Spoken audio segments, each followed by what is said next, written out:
Usually I'd have some sort of clip during the video, but let's be honest here. You just beat the living snot out of the Detroit Pistons. There wasn't any crazy highlight stuff.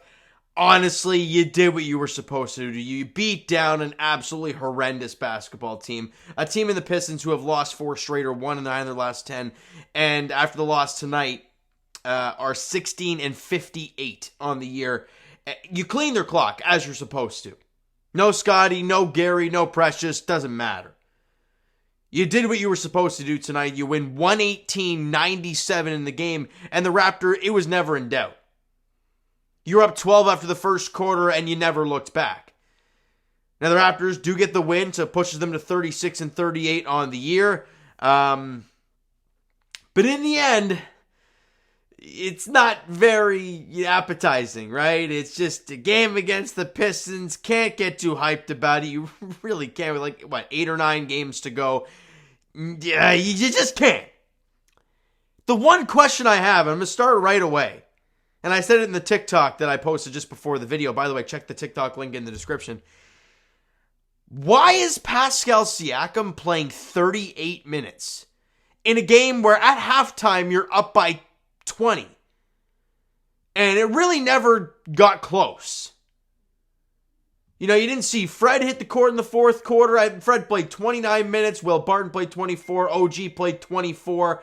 Jakob played 28. Boucher played 29. Jeff Dowtin played 28. Why is Pascal playing 38 minutes in a game where you're up by 20 for the majority of the game?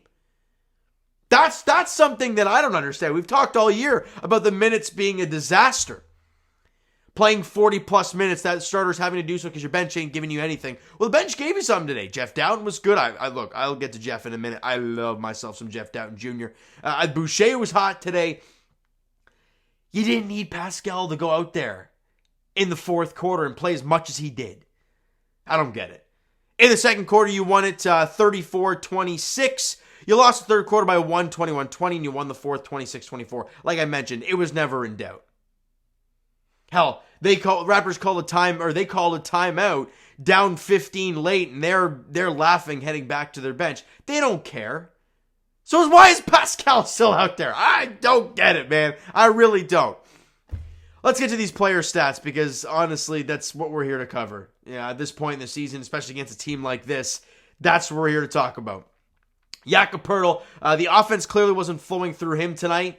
But he did a hell of a job in the glass, battling. How many offensive boards did he have today? Only 2. It felt like a lot more. Maybe a lot of tip-outs. But Jakob Poeltl, 4 points, 11 boards, 1 assist on 1 of 2 shooting. Took 2 shots. Crazy. 2 of 2 from the free throw line as well. So good stuff there. 2 steals, 2 blocks, so plus 24 in 28 minutes. I mean, Yak did his job out there tonight. OG, when he took shots, was great. 17 points, 3 boards, couple dimes on 7 of 11 shooting, 3 of 4 from 3, and was a plus 16 on the floor. And Pascal Siakam, all right, 32 points, 5 boards, 9 assists, shot 12 of 19 from the field, but 6 of 10 from the free throw line. Not great there. 2 of 6 from 3. He started 2 of 2 from distance, so he missed the last 4 threes he took. Was a plus 26 on the floor. I don't get it. And I'm going to say it probably a few more times in the video because it's the one thing I look at and say, scratch my head. You won by so damn much.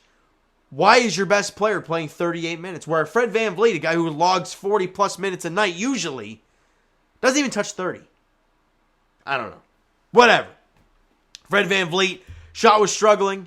18 points, 3 boards, 4 dimes, shot 5 of 16 from the field, where am I here? 5 of 5 from the free throw line, 3 of 10 from 3, 2 steals in the game, plus 19 while he was on the floor. Again, they just dominated early. They really, really did. The defensive intensity was there early on. They turned them over a ton. They played Raptor basketball and they beat the snot out of the Pistons. Now let's get to the bench, because that's the fun stuff you want to talk about. Chris Boucher was on fuego. Dude was taking shots left and right. Had the the pull-up mid-range. That's what I was going for. He had that cooking tonight. 19 points, 13 rebounds for Chris Boucher. Had an assist in the game. Was 50% from the field, 7 of 14. Was 3 of 3 from the line, 2 of 5 from 3. And had a steal and 2 blocks in the game. And I thought in the fourth quarter, he did a lot of really good things to keep the lead up high, to keep building on it a little bit.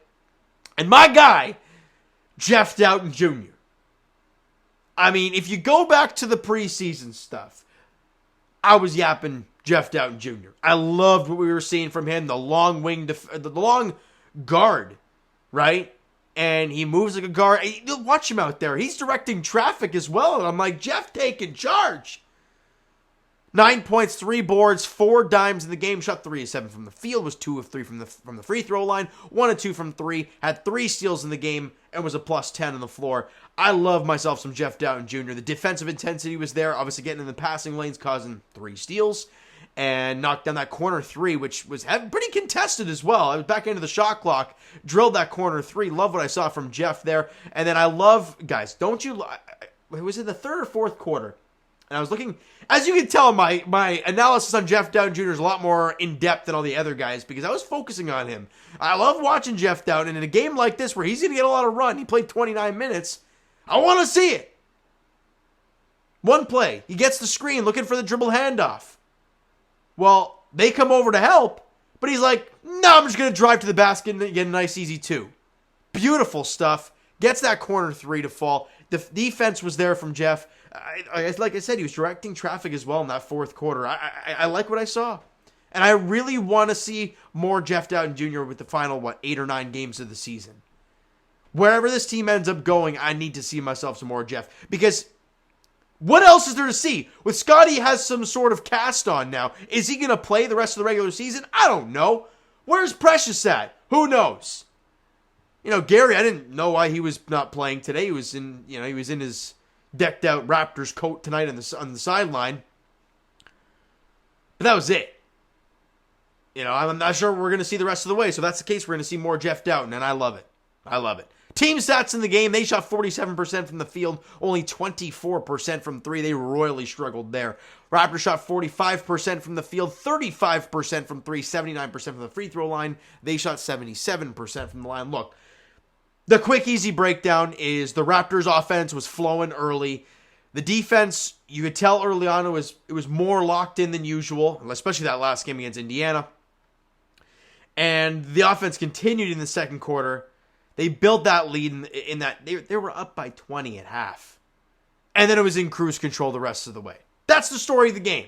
Bottom line. I could rip through the individuals, the team stats, like the rebounds and turnover. You dominated. That's all there is to it. The Raptors at 1 point led by, 27 in the game? Yeah. Their biggest lead? 2. I'm baffled they even had a lead considering how this game went.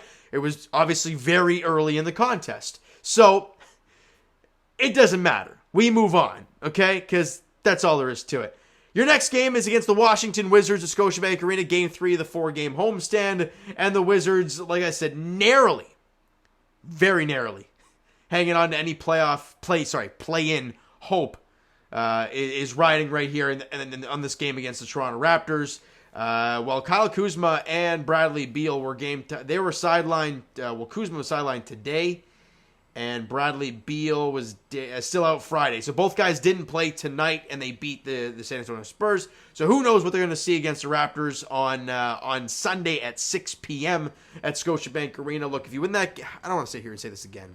You win that game, you're back within 1 game under 500, blah, blah, blah. We have 8 games to go. We're at that point of the season, right? Or no. My math. 4. Yeah, 8 games left. Just go out there and win a game against the Wizards. That's all I got, all right? So you know what, guys? That's going to do it for this one. You enjoyed the video.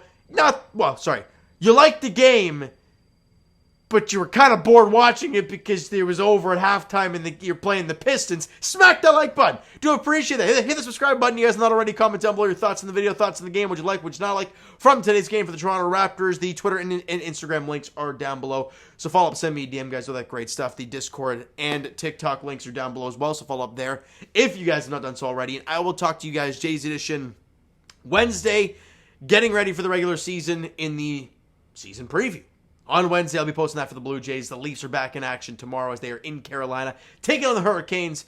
I'll be talking to you guys post-game then. And as for the Raptors, they're back in action on Sunday evening as they take on the Wizards at Scotiabank Arena, 6 p.m. tip-off there. Thank you guys so much for listening and watching. I hope you enjoyed the video and the result tonight. We'll talk to you guys then.